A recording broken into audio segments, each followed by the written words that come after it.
Okay, this is video number 7 of the current neurology work.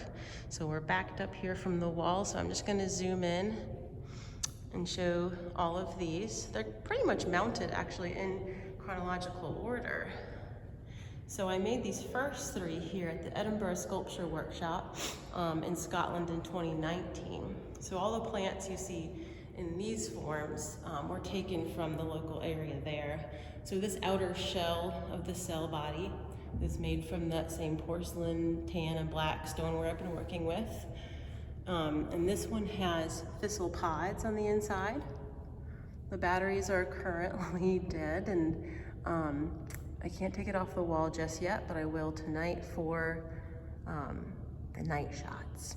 In case you're curious, the walls in this gallery are concrete, which is why everything is hanging from wires.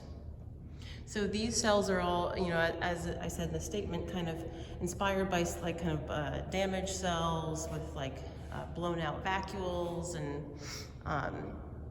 yeah, so they're all mounted, or a few of them are mounted on charcoal drawings, which started out just as a placeholder, but I actually quite enjoy how they look and how the drawings kind of curve down and create shadows. So these are thistle leaves, dipped in the porcelain slip and fired. So I think eventually I will build a cell body for this one just because it's so exceedingly fragile. So that one doesn't have any lights in it. This one is made from elderberry plant, which is kind of a nice metaphor because elderberry is used for strengthening the immune system. And really, really looks like astrocyte cells, which are glia, which is another form of brain cell, but encased in a pyramidal neuron, of course, right? So, this is not, these aren't scientific models. These are artistic renditions. So it's kind of smashed together as far as what's a neuron, what's a glia, what's astrocyte, but all inspired by brain structures in general. This is a little root bundle dipped in the porcelain slip. Maybe I should be giving you guys some closer views.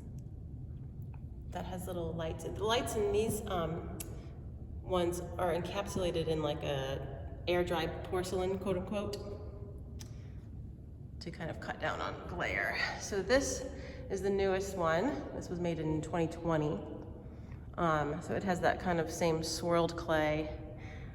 The daylight is quite reflective on there, but you can look at the still images if you want to see some more quality. So this has 3 layers in there. It's got the black stoneware, the tan stoneware, and the white porcelain. And the structure inside are leaves that have been eaten by bugs, and just the veins remain. So, and they're layered on top of each other to create this kind of interesting texture. Sorry about the jiggliness there. And sometimes I have to break pieces on purpose to fit them in the kiln.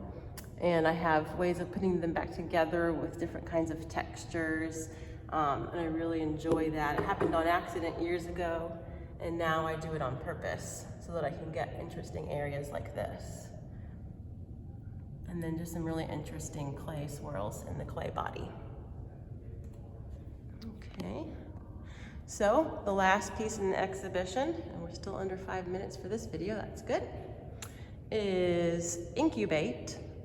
So there's usually 3 in this little cluster here. They're a trio, but it is in another exhibition.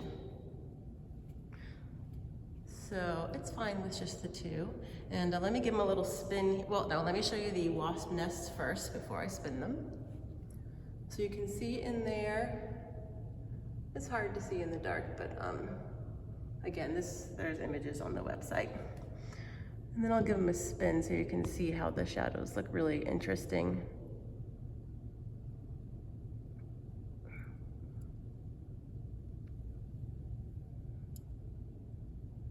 And there's the wasp nest inside there.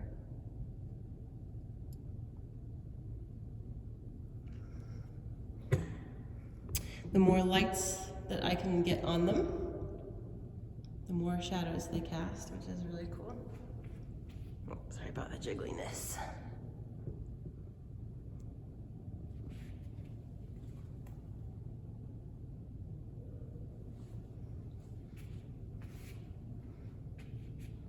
I'm thinking about making a piece that might just be the shadows alone.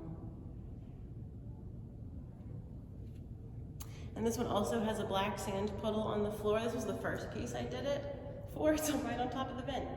I did it for this piece because it was hanging in the middle of a gallery in a museum, and we just wanted a way to mark the floor so that people didn't just bump into it.